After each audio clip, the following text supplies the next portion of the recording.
जय गुरु जी संगत जी, जय गुरु जी, शुक्राना गुरु जी संगत जी। गुरु जी के चरणों में कोटि कोटि प्रणाम और आप सब प्यारी संगत जी को जय गुरु जी। संगत जी, हमारे चैनल पे सुनाए जाते हैं गुरु जी के बहुत ही प्यारे और ब्लेसिंग्स भरे सत्संग।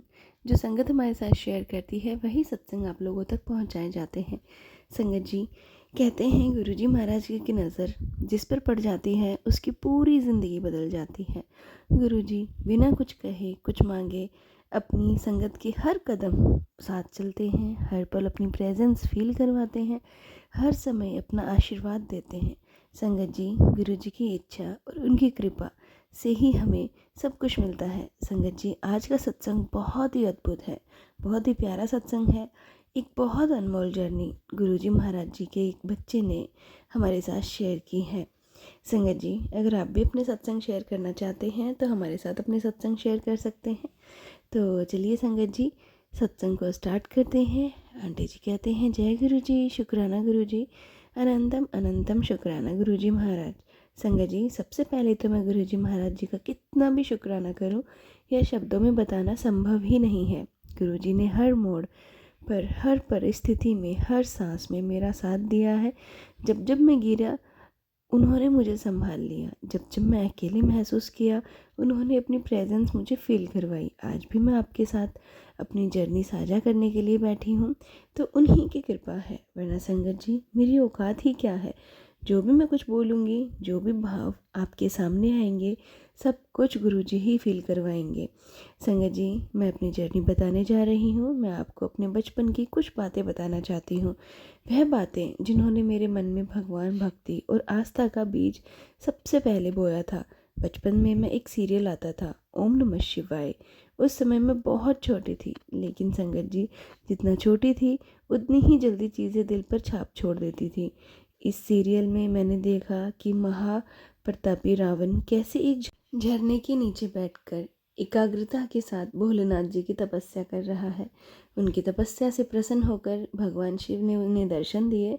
संगत जी एक छोटे बच्चे के लिए यह दृश्य किसी चमत्कार से कम नहीं था। मेरे भीतर यह भाव जम गया कि अच्छा, अगर तपस्या करो तो मन से पुकारो तो भगवान मिल ही जाते हैं, भगवान दर्शन भी देते हैं। अगले ही दिन मुझे स्कूल जाना था। सुबह उठी उस दृश्य की छाया अभी भी मेरे मन में थी। संगत जी बच्चा थी, मासूम थी, समझ ही नहीं थी, पर सच्चा भाव था। मैं बाथरूम गई, शावर ऑन किया और सीधा उसके नीचे बैठ गई। वहाँ बैठकर मैंने पूरी श्रद्धा से ओम नमः शिवाय, ओम नमः शिवाय का जप शुरू किया। मेरे पास कोई तर्क नहीं था, कोई ज्ञान नहीं था, बस एक मासूम विश्वास था कि अगर रावण को भगवान मिल सकते हैं तो शायद मुझे भी मिल ले। और संगत जी ईश्वर बच्चे की मन की पुकार तो तुरंत सुन लेते हैं। थोड़ी ही देर में मेरी आंखों के सामने एक हल्की सी पीली रोशनी छाने लगी। धीरे धीरे वह रोशनी इतनी सुंदर हो गई कि मानो पूरा बाथरूम बदल गया हो। उस रोशनी में मुझे भोलेनाथ के दर्शन हुए। इतने छोटे से बच्चे के लिए ये किसी सपने जैसा था, पर मुझे पूरा यकीन है कि वह ईश्वरीय कृपा ही थी। भोलेनाथ ने मुझसे कहा, तुमने मुझे पुकारा, बताओ बच्चा क्या चाहते हो। संगत जी सोचिए बच्चा क्या मांगेगा। मैंने भोलेनाथ से कहा, भगवान आज बारिश कर दो ताकि मुझे स्कूल नहीं जाना पड़े। अब आप सोचिए संगत जी बच्चे का मन कैसा होता है। बस इतना ही सुख चाहिए कि स्कूल से एक दिन की छुट्टी मिल जाए, और भगवान कितने प्यार से अपने बच्चे की सुन लेते हैं। मैं तैयार हुई, घर से बाहर एक कदम ही रखा था कि अचानक बहुत तेज़ बारिश शुरू हो गई। बारिश ऐसी कि हमारी बस्ती में पानी भर गया। मेरी मम्मी मुझे स्कूल नहीं जाने दिया। संगत जी आज जब उस घटना को याद करती हूँ तो मन में यही भाव आता है कि शायद उस दिन भी गुरुजी महाराज मेरे साथ थे, भले ही मुझे उनके बारे में कुछ पता नहीं था। संगत जी हमारा पूरा परिवार दुर्गा माता को बहुत मानता है। हमारी कुल देवी भी दुर्गा माँ है।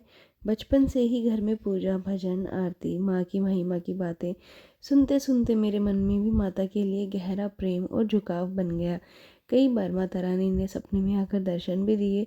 एक बार तो माता ने सपने में आकर कहा, बच्चा तू चिंता क्यों करता है, तेरे लिए सब कुछ मैंने सोच रखा है। वह वाक्य आज भी मुझे अंदर तक सुकून देता है। इसलिए संगत जी मेरी आस्था बचपन से ही बहुत गहरी थी। धर्म के लिए सिर्फ एक परंपरा नहीं था, वह मेरे जीवन की सांसों में शामिल हो चुका था। अब संगत जी मैं आपको बताती हूँ कि मैं गुरुजी महाराज जी से कैसे जुड़ी। अभी मैं बनारस में रहती हूँ। एक दिन मुझे किसी काम से दिल्ली जाना पड़ा। मेरा इवेंट ख़त्म हुआ, लेकिन मेरे पास 2 दिन का खाली टाइम था। मैं जिस प्रोजेक्ट पर काम कर रही थी उसके लिए मुझे निवेशक चाहिए था, और जिन लोगों से मिलने वाली थी उन्होंने कहा था कि 2 दिन बाद मिलेंगे।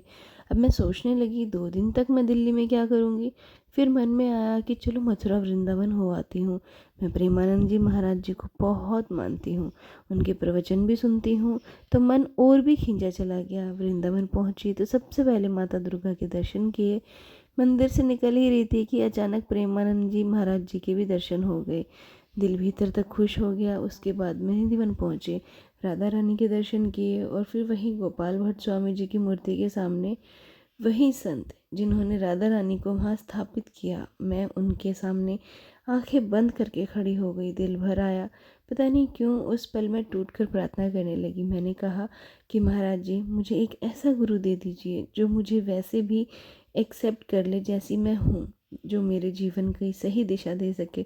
एक सच्चा गुरु। संगत जी मैं ये क्या बोल रही थी मुझे आज तक नहीं पता, लेकिन आंखों से आंसू निकल रहे थे, मानो मेरी आत्मा बोल रही हो।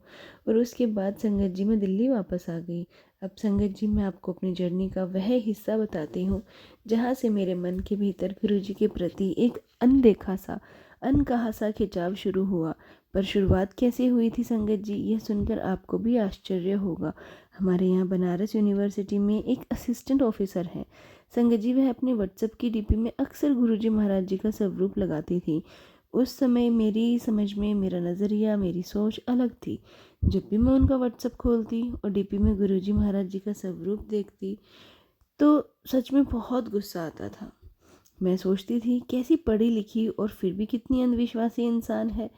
मैं मन ही मन कहती, और यह कैसी गवार है, किसी इंसान को गद्दी पर बिठाकर उसे भगवान बनाने की कोशिश कर रही है, जैसे वह कोई साक्षात महान गुरु हो। संगत जी इंसान कभी कभी कितना सीमित सोच वाला होता है जिसे वह समझ ही नहीं पाता, उसे नकार देता है। और मैं भी उसी अज्ञानता में थी।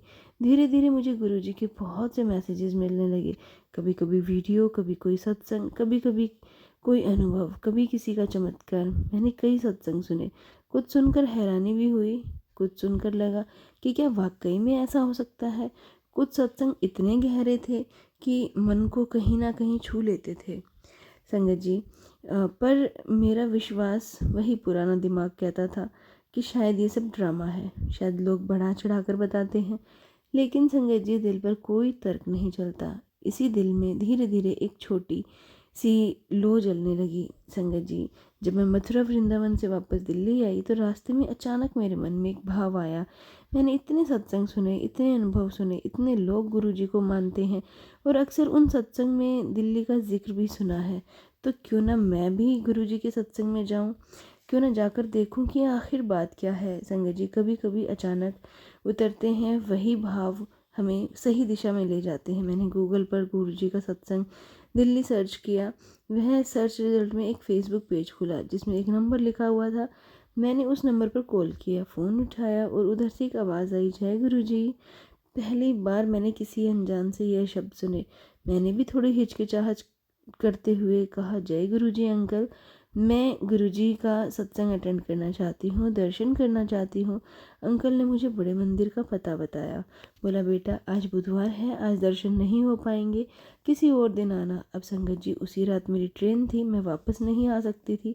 मैंने कहा कि अंकल मुझे आज ही जाना पड़ेगा, प्लीज़ कुछ कर दीजिए। तब अंकल बोले, ठीक है, एक काम करो, बड़े मंदिर चले जाओ, गेट पर सेवादार होंगे, उनसे रिक्वेस्ट करना, हो सकता है दर्शन हो जाए।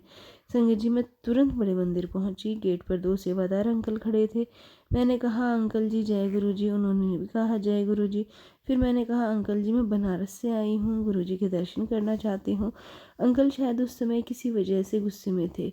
उन्होंने तेज़ आवाज़ में कहा, कौन हो, कहाँ से आए हो, आज बुधवार है, दर्शन नहीं होते हैं, किसी और दिन आना। फिर संगत जी मैंने रिक्वेस्ट करी कि अंकल आज ही मेरी ट्रेन है, दोबारा शायद मैं नहीं आ पाऊँगी। उनके चेहरे पर अभी भी गुस्सा था, लेकिन अचानक उन्होंने दूसरे अंकल से कहा कि जाओ, उन्हें समाधि तक स्थल तक ले जाओ, दर्शन करवा कर फटाफट ले आना। संगत जी, वो अंकल मुझे अंदर लेके गए। मैं जैसे ही समाधि स्थल पर पहुंची, मैंने माथा टेका और उस अंकल ने तुरंत कहा, बस हो गया, बाहर चलो। क्षण भर में बाहर निकाल दिया। मुझे बहुत बुरा लगा, पर संगत जी जैसे ही मेरी नज़र शिवलिंग पर पड़ी, मैंने एकदम शांत हो गया, मानो कोई गहरी प्यास बुझ गई हो। वह शिवलिंग इतना विशाल, इतना दिव्य, इतना प्रभावशाली था कि उसकी ओर देखना ही एक अनुभव था। मैं वहीं खड़ी होकर मंत्रमुग्ध होकर उनकी ओर देखने लगी। धीरे धीरे मन प्रार्थना में डूब गया। तभी पीछे से एक अंकल की आवाज़ आई, अंकल। पहले तो मैंने सोचा कि किसी को बुला रहे होंगे। मैं कौन सा अंकल हूँ, मेरी उम्र ही कितनी है। फिर भी जब वो पास आए और फिर बोले कि आप थोड़ा, मैं गुस्से में हूँ, खुद 50-60 के होंगे वो अंकल। और संगत जी खैर, मैं शांत रहते हुए मैंने कहा, बोलिए अंकल जी। वो बोले, क्या आपको शिवलिंग में एक वाइट रोशनी आती हुई दिखाई दे रही है। मैंने कहा, हाँ अंकल, दिखाई दे रही है मुझे वाइट रोशनी। अंकल बोले कि गुरुजी महाराज की इच्छा हुई इसलिए आपके दर्शन हुए। गुरुजी महाराज इस रूप में बहुत कम दर्शन देते हैं, आप थोड़ा आगे चलिए, आपको एक और अच्छे दर्शन कराते हैं। और संगत जी वाकई में शिवलिंग में एक बहुत ही डिवाइन लाइट निकल रही थी, जो मुझे साफ साफ दिखाई दे रही थी। संगत जी आज भी मैं उस पूरे प्रसंग को अपने मन में दोबारा जीती हूँ। तो सच कहूँ तो मुझे बार बार यही महसूस होता है कि शायद वो अंकल कोई साधारण व्यक्ति नहीं थे, शायद वे समय गुरुजी ही थे, किसी रूप में आकर मेरे पास आए। क्योंकि संगत जी जिस तरह से सब कुछ अपने आप होता चला गया, जिस सहजता से मेरे मन की बात सुनी गई और जिसे अनोखे अंदाज में मुझे प्रसाद मिला, वह किसी आम इंसान के बस की बात नहीं है। और संगत जी जैसे ही यह भाव मेरे मन में आया, मेरे शरीर में एक अजीब सी ऊर्जा दौड़ गई। मैंने वहीं अपनी आंखें हल्की सी बंद की और मन ही मन गुरुजी से बड़ी विनम्रता से कहा, गुरुजी मैं इतनी दूर से सिर्फ आपके दर्शन के उद्देश्य से आपके प्रेम में खींच कर आई हूँ, क्या मुझे आपका प्रसाद भी नसीब नहीं होगा।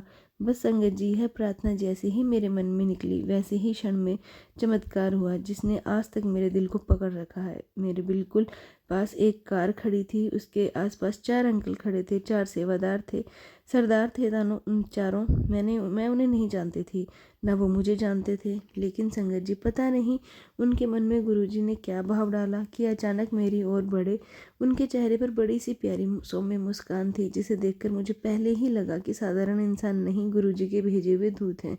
उन्होंने मेरे पास आकर बिना किसी परिचय, बिना किसी औपचारिकता से मुझे यह अपना हाथ आगे करके प्रसाद देना शुरू किया। संगत जी यकीन मानिए, मेरे दोनों हाथों में प्रसाद बिल्कुल भर गया था। इतने भर गए कि मुझे प्रसाद को खाने के लिए हाथों में अपने मुंह की ओर ले जाना पड़ा था, क्योंकि हाथों में जगह ही नहीं बची थी। संगत जी बहुत सारी संगत ने मुझे बताया था कि गुरुजी महाराज अपनी फिजिकली फॉर्म में प्रसाद इसी तरह देते थे कि भक्त के हाथ भर जाते थे। उस पल मुझे इतनी गहराई में यह अनुभव हुआ कि मानो गुरुजी ने उस समय मेरे हाथों में प्रसाद दिया तो ऐसे लगा कि जैसे वही कृपा, वही स्पर्श, वही अनंत प्यार गुरुजी मुझे दे रहे हैं। संगत जी मेरे साथ गुरुजी के साथ मेरी जर्नी ऐसे स्टार्ट हुई थी और आगे भी रहेगी। तो मैं अपने सत्संग को यहीं विराम देती हूँ गुरुजी के मंत्र जाप के साथ। ओम नमः शिवाय, शिवजी सदा सहाय। ओम नमः शिवाय, गुरुजी सदा सहाय। जय गुरुजी, शुक्राना गुरुजी। संगत जी ये था सत्संग जो हमने आपके साथ शेयर किया है। अगर आप भी अपने सत्संग शेयर करना चाहते हैं तो हमें लिख के भेज सकते हैं, रिकॉर्ड करके भेज सकते हैं। तो चलिए संगत जी मिलते हैं अगले सत्संग में। जब तक के लिए जय गुरुजी, शुक्राना गुरुजी, अनंतम अनंतम शुक्राना गुरुजी महाराज।